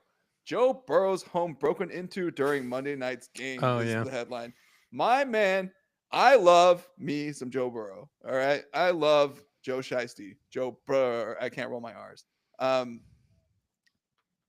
My man can't catch a break. All right. Like, not only is he having an MVP caliber season, like, he is throwing the thing out of the ball. Okay. Like, he is awesome this year. His defense is horrendous. They almost lost to the freaking Cowboys. The way they won was the saddest thing I've seen in quite some time. It was a blocked punt that like flew into and started bouncing. And like, since obviously a block means that the receiving team touches the ball, it is now a live ball. The Bengals recover and win off of that play. It is one of the most pathetic wins I've ever seen. This guy is playing out of his mind, and his home got broken into. And he's the one bright spot on the Bengals this year, besides Jay Chizzy, of course, and T. Higgins. And, the offense is fine. All right. The My offense boy is Chase fine. Brown. Yeah. Chase Brown tore it up. Won some fantasy matchups, I got to say, on that. But good God, Cincinnati, do better, man. That's ridiculous. All right. Like, Joe Burrow is awesome. He's one of the best things that happened in Cincinnati since like Ken Griffey Jr. All right. You guys need to like freaking protect this man. All right, what the crap? Like, you let his house get broken into? What the heck is wrong with y'all? That's my rant. Did you see who called it in? Who called it in? Yeah. Swimsuit model. Swimsuit model for SI. Nice. Yeah. Who is working there for Yeah, Joe I bet. Burrow. Dude. Protect our national treasure, please. Like, clearly. I'm just saying, I think Joe Burrow's doing fine. Yeah, but like, it's just Yeah, you got the Batmobile. Yeah. maybe he's that's what got they were in there to Batmobile. take. Yeah, I heard that. I heard that he bought it. Maybe it finally got delivered, and they're just like, we're just looking for this Batmobile. Like, where is it? Did y'all watch Hard Knocks? It's coming, the AFC North Hard Knocks that just started. he was talking about the Batmobile on there, and he said that it would take a year to be delivered. Yeah. I saw Unfortunately. that clip, but I don't know if he actually got it. So, because I don't know when that was filmed, right? Like, so. That was like middle of this season, so it's gonna be. a Oh, while. okay. So it's still not there. Yeah. Yeah. Shout out to Joe Burrow, one of my favorite players in the NFL, my favorite quarterbacks ever. God, Yeah, he's great. this sucks, dude. Just yeah, One of I the know he's two not, like, jerseys that hurting I for won money or off of you guys in fantasy football. Yeah. No, oh God. Yeah. Oh, all right. And we're not talking about fantasy football. Oh my God. The worst. That'll be a boring week for me. I got 2 first round That's buys. what my rant should have been, was George Pickens. You fucking Pickens, you piece of garbage. Like, oh my God. Late scratch, dude. Cost me the matchup, Murph. Cost you the me playoffs. Yeah. That's rough. Yeah. Cost you the offs. Yeah. I'm off his ass. See him. Tall Got him. motherfucker. Yeah. Owned. Got him. Owned. Yeah. All right, guys. That's it for this week. Thanks for joining us. Thank you, Dan Grievitz, Colin Murphy, my co-hosts, for your time and for your preparation. You guys are awesome today. If you're watching us on YouTube, subscribe, give us a thumbs up, all that good stuff. I should start releasing these podcasts on like Spotify and stuff like that, but like it is kind of that's a tricky endeavor. So like just watch us on YouTube, tell your friends, send the link. We'll try to put some stuff up on social, which reminds us, follow us on Instagram at Everyone Hates Us. We got that handle at Everyone Hates Us. And we'll try to put some content up there. Good luck to all of your teams this winter meeting season, and go Dodgers. Go Dodgers. Go Snakes. Boo. All right, that was really nice, guys. I really Yeah, it was appreciate good. that. Man, you guys came prepared as a motherfucker today.